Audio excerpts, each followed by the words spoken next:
Stephen Root. Movies like No Country for Old Men, Office Space, the iconic role Milton is the name of the character he plays in Office Space, in The Men Who Stare at Goats, which is now available on DVD, and it's worth a second look if you missed it in the theater, first look.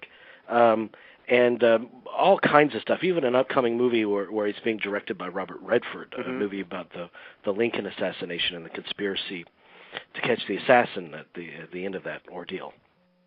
I'm surprised Oliver Stone hasn't made that movie. Well, they made a famous Lincoln conspiracy movie on TV when we were kids in the 70s. Did Sam Waterston play Lincoln? Oh, I think he did. I think someone famous did play Lincoln. I mean, it was a famous movie. Right. We all like. I remember everyone watched it. And... So he's with us tonight. He's going to be discussing his great career and what he feels about being a hardworking character actor in his film The Men Who Stare at Goats and the legacy of Office Space, and he's going to talk about all of it. Let me apologize in advance because I tried to do the best I could with this audio, but his phone line, I didn't realize it fully until I went into editing the interview segment, was a little murky. And actually, he sounds quite a lot like Milton in the interview. Yes, he does. So, but here is Stephen Root. Enjoy. You are actually from my area. I mean, not really, but about an hour and a half outside of where I'm from. You're from Sarasota. Well, no, I was born in Sarasota, but not from there. Didn't really live there. Oh, you didn't? Okay. No. But I was a Midwest kid. Grew up all over the Midwest because my dad did these construction on steam power plants, so it would take about 2 years to finish one. So I moved all over the Midwest. I was like Muncie, Indiana, Sioux City, Iowa, Wichita, Kansas, all over the Midwest until I finally ended up in Vero Beach, which is his last power, and then from there I went to the University of Florida. So. Right. So what was it about acting and drama? When did that start to come into play in your life, and why do you think you were drawn to it? No, it was never anything that I did as a kid.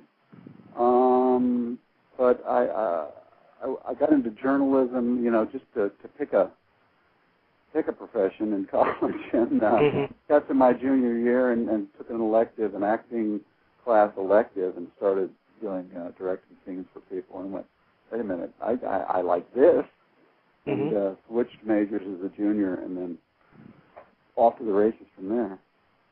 And you did some stage touring and some off-Broadway, which led to Broadway. And, right. So you started in the stage. Do you think that was great training for an eventual film career? No, that's it was the best thing I ever did, because I went straight from doing college productions to a bus and truck out of New York called the National Shakespeare Company, where we did 9 months. We were on the road 9 months of the year doing all these different venues, but triple cast in 3 Shakespeare plays, and 2 of them were comedies and 1 was a drama. So it was 3 years of all the basics in theater, So right. I came off that tour feeling that I could pretty much, throw me into anything and I could go. Is that really the goal that you've had from the beginning in your career, just to be a working actor? Working actor, absolutely. Yeah. That was always the goal, still is. Right. As most actors that I know, and they finish a job and they go, well, God, I'll never work again. But we do. And it's just, I've never met anybody who thinks that they're going to immediately have another job. But that's what this profession is. It's looking for a job every day, which is a strange way to live, really, if you think about it. But that's what we do. Were there around the time that you were wanting to pursue this as a life's goal, were there people that you looked to for inspiration, actors or directors or teachers that inspired you? Working character actors. I was hoping, that I would be able to do, something where, if I could be Strother Martin, I would have been a happy guy. That kind of guy. Of course. or Mary Tyler Moore Show, the boss. Ed. Ed Asner? Ed Asner, yeah. I was thinking Ed Asner, yeah. Ed Asner, and then I got to be Ed Asner, kind of, on news radio. So right. So all those people. That was my goal, was to work steadily, and whether it was in theater, I assumed I would be working in theater mostly, but I was lucky enough to get into some film in New York when I was doing, and then television mostly when I got out to L.A. Well, you do so much. Your resume is so vast, and you've done so much great TV and film work. I'm so old. No. Stop that. Stop. Come on. Enough of that. Do you ever get a chance to go back to the stage? I haven't. I've been able to do some staged readings with some people. Tom Hanks does a Shakespeare one every year, and I'll go do some stage readings. But I really haven't had a chance to just say I'm going to stop doing film and TV and then block out a few months of theater. Haven't had a chance to do that. Haven't wanted to really, because I've had a son that I didn't want to leave for that long. But he's now a musician on the road, so it's something I would consider now, going back to New York and doing 3 months, 6 months gig. But I haven't done it yet. Yeah. Well, I definitely want to talk to you about Men Who Stare at Goats, which just came out on DVD. But if you will allow me to ask you about a couple of your other credits. Sure, I'm all yours, guys. Okay, cool. That's good. Obviously, you mentioned news radio, and that was a big success for you. But you also did a stint on one of the great TV shows in the history of television, I think, which is The West Wing. Oh, yeah, I was thrilled to be able to do a couple of years on that. I would think that dialogue and that content would be a dream for an actor. It is. It's also hard, because it's the pace on that show is just fantastic. It's unbelievable, and they did it for so many years. And, it's just such a test for an actor, but it's a joy. Because the words are going to be good, and the people you're going to be working with are going to be good, and the director, whoever it is, that week is going to be fantastic. So, I was very thrilled to be able to do that. Work with a lot of good people. Well, you vacillate so often between TV and film, and throughout your entire career, and I'm wondering, have you noticed a difference in the quality of writing for TV in recent years? I actually think that the quality has gone up in the last couple of years. I think it was a wasteland for a while as reality TV permeated the atmosphere. But I think especially this last pilot season, with some of the scripts, our scripts that I saw, and even some of the half hour, which is kind of it seems like to me a dying medium, were a lot better. And I certainly got interested in a couple of them.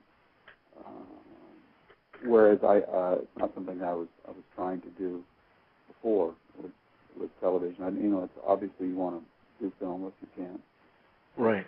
There's a lot of quality television out right now, I think. And you've been in a lot of it. You've actually been one of the great good stuff on it.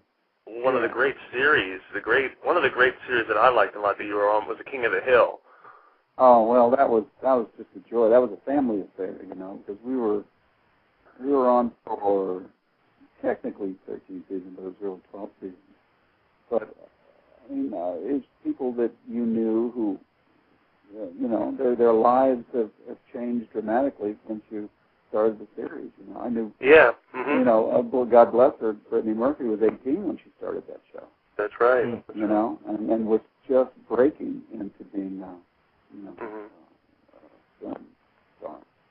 So, and then to go through that whole time with people marrying and divorcing, having kids, and yet doing great work all the way through it was very much a family affair. Yeah.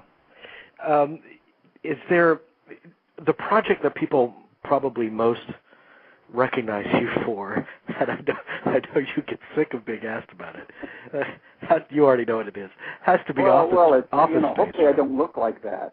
I do get recognized for that mostly. Yes, absolutely. Right. When you chose to play the character as you did so memorably, was there any fear of taking it in that direction, or no, because it had been a little 2-minute pencil sketch that Mike did initially for MTV, so and he had voiced it, so that's really the only thing that I had to go on, because he was originally going to do, I don't know whether he was going to play Milton, but he wanted to read it when we did the studio read of it, and he had to be reading some other roles in there. I think I read the psychiatrist and one of the Bobs. I don't know what it was, but he decided he didn't want to. He wanted to sit back and listen to Milton, and he told me at the last minute, "Well, you do it." Well, thanks for the prep, Mike. God, I'll show you this little thing, and he showed me the 2-minute pencil sketch, and he said, do something with that. And my take was to, give him a little more of a lift. And take him further in that direction. Hi, Milton. What's happening? I didn't receive my paycheck this week. You're going to have to talk to payroll about that. I did, and they said... Milt, we're going to need to go ahead and move you downstairs into storage B. No, we I was told I could have not... some new people coming in, and we need all the space we can get. But there's no space. So if you could just go ahead and pack up your stuff and move it down there, that would be terrific. I was told okay? I could stay... excuse me. I believe you have my stapler. When you build a character like that has become, in some ways, iconic, and it means a lot to people. Absolutely. In terms of career, did you find you were being offered a lot of similar roles to that afterward? Yeah, a lot of really broad, geeky comedy stuff. That I didn't, I said, no, I just did that. I don't do that. But am I happy that connected with the underbelly of America, that movie? Yes. Because I think anything, this role keeps me current with a new generation of film goers every 2 or 3 years. Their brothers will, some guy watching will go, and he'll show it to his younger brother, and they'll have a whole new audience right there. It's fantastic that it has this longevity. It's like it's become the Rocky Horror Picture Show, Yeah, it really has. It really has. Yeah. What fascinates me about character actors, well, first of all, what do you think of that term, character actors? Because I know what it means. Well, I know what it means, but in a way, all actors play characters. So is it? What do you think the distinction is? The distinction is, I think there's some people who have real strengths, so that they play probably a heightened version of themselves a lot, and that'll be a lot, and which is completely valid and great, and that's a lot of leading actors will do that. But I think the majority of actors that get into the business, especially through theater, come at it as character actors, because you're going to play, a variety of things that you normally, in theater, of course you can play an old man when you're 22 with makeup, and you play, any kind of different thing. So coming from theater, I think, makes you more of a character actor.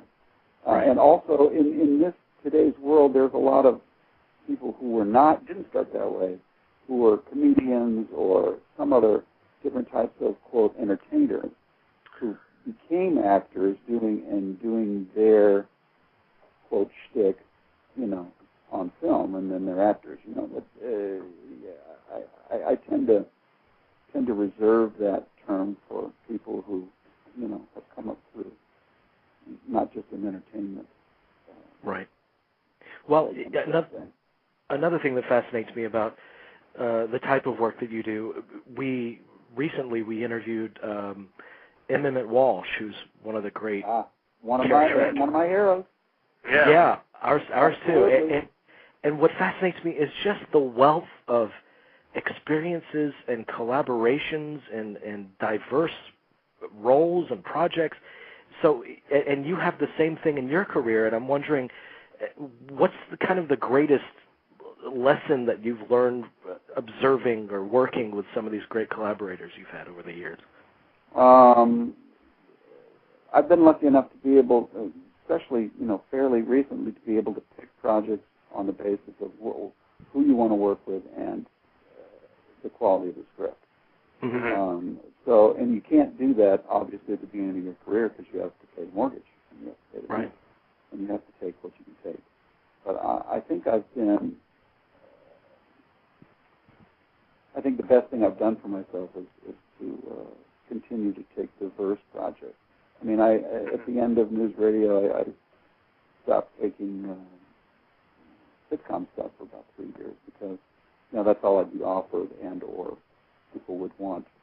Say, why don't you want to jump into another sitcom? It's because I was hoping to do something like The West Wing, Right. So and you got to be able to hold out on those times and take something different and consciously try to do something else. And if you're able to, it's great, and that's what I'm trying to do. Well, you're in a great place now. I just saw you killed off on 24. Gale. That's right. And you have Men Who Stare at Goats, which just came out on DVD. And tell me about this project. What appealed to you when you got this script? Well, the fact that there was a whole history of the Army that nobody knows about in the early 80s and late 70s. I mean, I don't know what you did. I didn't know anything about it. The psychic research being done at the time, as real research. Actually, George Brand were able to come up with some real video of that time. The real Gus Lacey, I was able to see staring at his hamsters.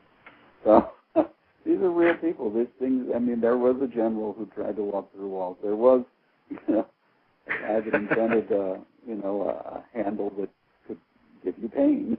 All this stuff is real, and it's something I didn't know anything about. So of course it's attractive. When it's kind of a satirical material. Sure. Is that a tricky tone to master when you're doing it? Yeah, I think you got to walk the line, and it's very tough to walk it because it's an outrageous concept for a movie. Yeah. Yet based on reality. So. You couldn't do that, straight. I mean, I read the book and a long time ago, and you just couldn't do that. There's no way you could prevent that as a matter-of-fact drama. No, you just couldn't. No way. And people wouldn't want to go see it as that either. No, of course not. Be able to entertain people. Mm-hmm. And so you can't do it as a straight drama. It wouldn't get financed, frankly. Right. Yeah. Do you think with the DVD release, and DVD is great because it gives audiences a second chance to, or many times their first chance to view a movie. And do you think it was kind of misunderstood when it came out theatrically? No, I think so. I mean, I think it's very tough to market a movie like that. With that name. Your average moviegoer just doesn't know what that is. I mean, Men Who Stare at Goats. Honey, I really want to go see this. Yeah, it's a tough sell, and I think they did the best they could marketing-wise on it, and they got, George Clooney and Jeff Bridges. Yeah, I mean, you got all you have to do. You like the Big Lebowski. No good actors in it at all. So I think they did the best they could in terms of getting great people.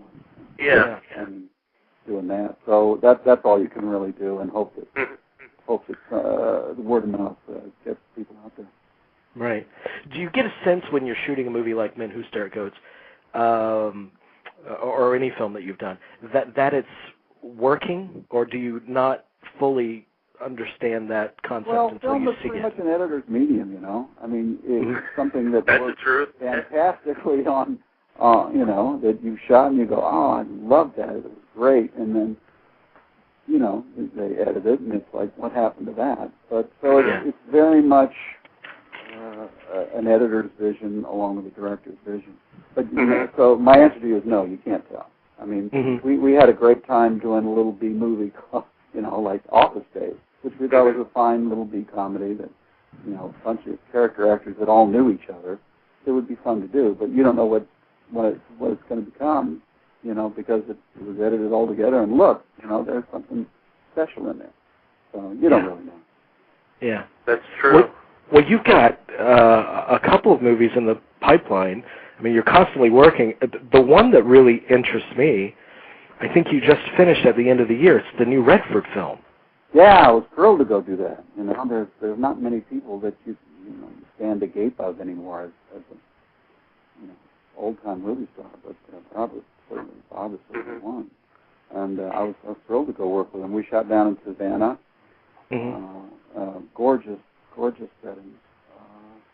But it's very much the story of Mary Surratt, one of the Lincoln conspirators, who eventually gets hung for her, you know, her part in conspiring against Lincoln, and whether or not she deserved that, whether or not she knew whether she was part of the plot to kidnap him, which is the first thing that John Wilkes was going to do, or was she in part that was going to kill him. Yeah. So how that's presented is what Robert's vision is. It's always a great pleasure for us to see Redford direct, because he just has a stunning eye for character detail in the movies that Yeah, I think, and I think he casts well. I think he knows what he wants in terms of the people. And he just lets as the Coens do, I think. I mean, he lets the people do the work. You know, come in. I think you can do this, and you come in, you know, and do what you can do, and they allow you to do what you can do, which I think is like that's it. It's great. So you like that freedom as an actor. I hear a lot of actors when they're asked what they want from their directors, they say not direction. They don't want to feel the guiding hand. Yeah. Well, you want to come in with an idea and see if it matches what they want to do, and then you want to be allowed to show your idea, and then that's their job, is to direct you from that point. And but hopefully you're on the same page when you start, and I think he with his actors are, as I think probably with Eastwood as well. You know. Although I know. Well, you should work with him soon. I mean, all right, would you call him? I'd be happy to come over. You don't want me as your agent, believe me. Stephen, thank you so much. We're crazy about your work. And oh, you guys are so nice. Thanks. As I said, I'm happy to work. I'm thrilled to be able to work on, you know, interesting, different stuff, and I just feel I'm pretty blessed in that respect.